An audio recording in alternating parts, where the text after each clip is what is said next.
Assalamualaikum warahmatullahi wabarakatuh. Perkenalkan, nama saya Lia Amelia. Saya dari Sekolah Tinggi Ilmu Ekonomi Makassar Maju, Prodi Manajemen kelas 222C. Di sini saya akan meresum materi dari Etika Bisnis Manajemen Sumber Daya Manusia. Human capital atau sumber daya manusia merupakan aspek penting yang meliputi perencanaan dan pengelolaan sumber daya manusia, peningkatan pegawai, pendidikan dan pelatihan, kinerja pegawai dan pengakuan, kepuasan pegawai.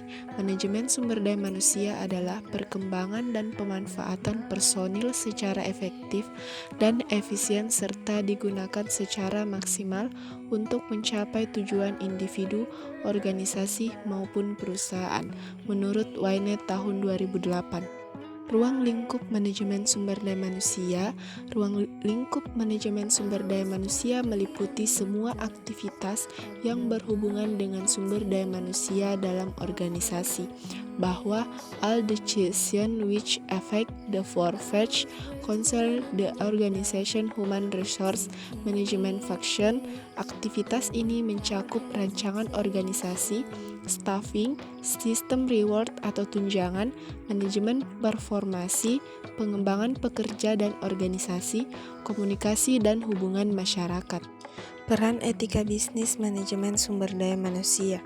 Peran etika bisnis dalam manajemen sumber daya manusia yaitu untuk menjalankan fungsi-fungsi yang terkandung di dalam manajemen sumber daya manusia melalui pengelolaan SDM yang baik sehingga karyawan dan perusahaan memperoleh keuntungan yang sama dan terpenuhi haknya seperti hak untuk perlindungan keamanan dan keselamatan, hak atas pekerjaan.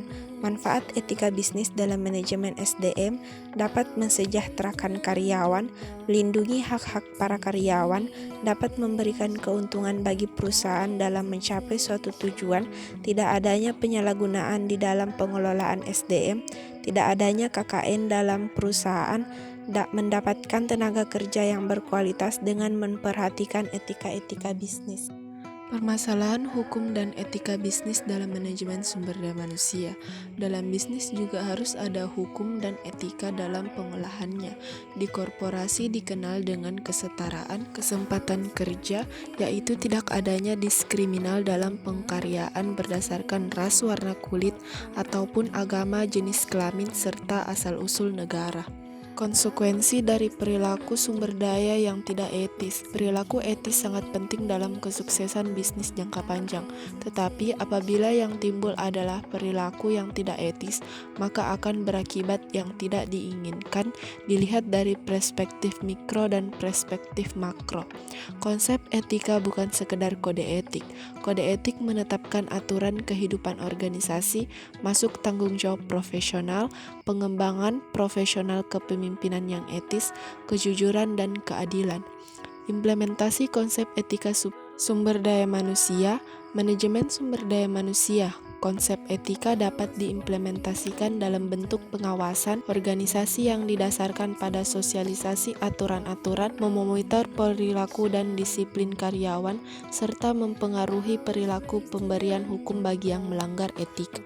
Integrasi konsep etika dengan fungsi manajemen sumber daya manusia.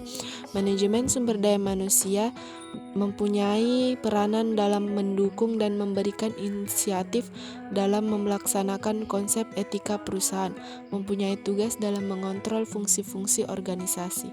Etika kerja merupakan rumusan penerapan nilai-nilai etika yang berlaku di lingkungannya dengan tujuan untuk mengatur tata krama aktivitas para karyawan agar mencapai tingkat efisiensi dan produktivitas yang maksimal. Prinsip etis dalam kerja: bekerja dengan ikhlas, bekerja dengan tekun dan tanggung jawab. Etika kepemimpinan salah satu elemen kunci dari tata kelola perusahaan dan akun aktivitas tun at the top dan para kepemimpinan yang berperan dalam mengembangkan, memelihara, melaksanakan dan memanfaatkan budaya perusahaan yang diinginkan. Baiklah, inilah hasil resume yang dapat saya bacakan. Wassalamualaikum warahmatullahi wabarakatuh.